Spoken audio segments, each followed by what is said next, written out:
सबका भला चाहने वाले, सबका कल्याण चाहने वाले और सबका सहयोग करने वाले हैं।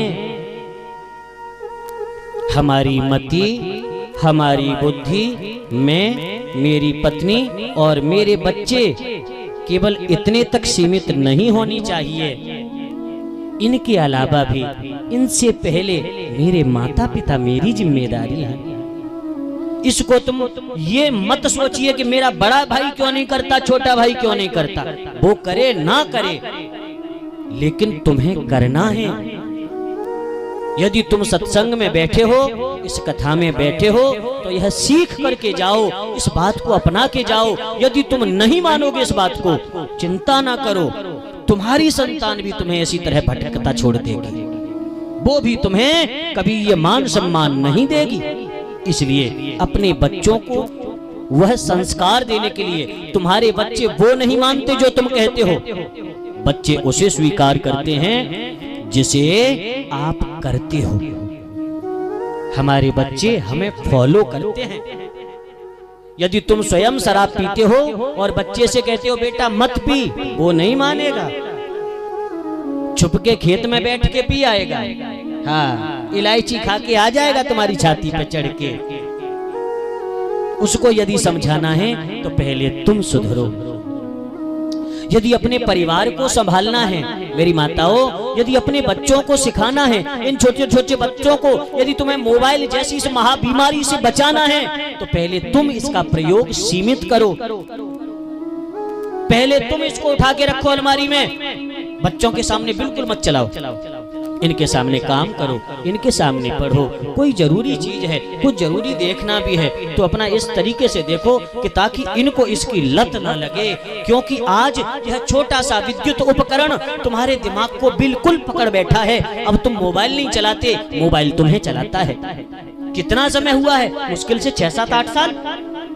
इतने साल में जब इतनी बर्बादी हो गई तो आगे क्या नहीं हो जाएगा।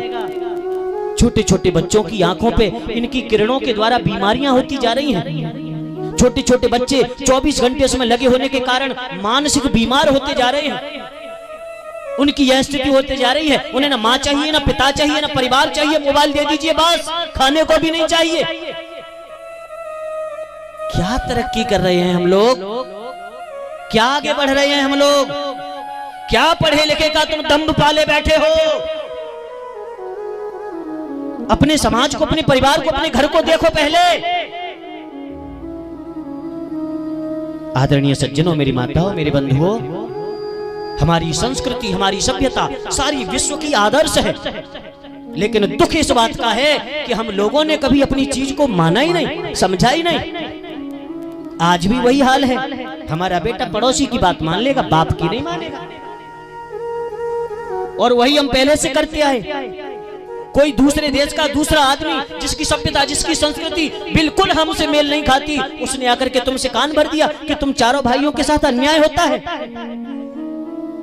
अरे तुम्हारे बड़े तुम्हारे साथ अन्याय करते हैं, तुम्हारे छोटे तुम्हारे साथ धोखा करते हैं। घर को तोड़ने का यही तो नियम होता है, परिवार को बिगाड़ने का यही तो होता है। तो कोई अरब से चल करके आकर के मेरे देश को कैसे इतना बिगाड़ गया?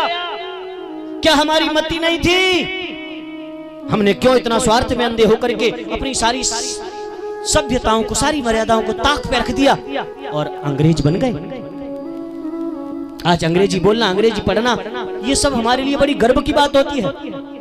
यदि कोई बच्चा धोती कुर्ता पहन के चले तो हमारे ही लोग उसके मजाक बनाते हैं। ऐसा नहीं होना चाहिए।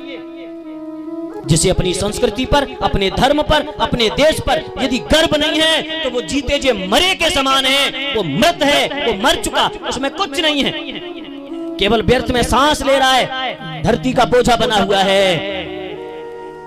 आदरणीय बंधुओं, यह मेरे श्याम सुंदर का चरित्र है, श्री कृष्ण का चरित्र है। जो भगवान श्री कृष्ण धर्म के रक्षक हैं, मर्यादा के प्रतिपालक हैं, इस धरती के निवासियों को धर्म की शिक्षा देने आए हैं। भला उनके चरित्र में कमी निकालना, ये तो ऐसे ही है जैसे कोई ऊपर को मुंह करके थूके। कहां जाएगा वो? हमारे अपने ही मुंह पे गिरेगा।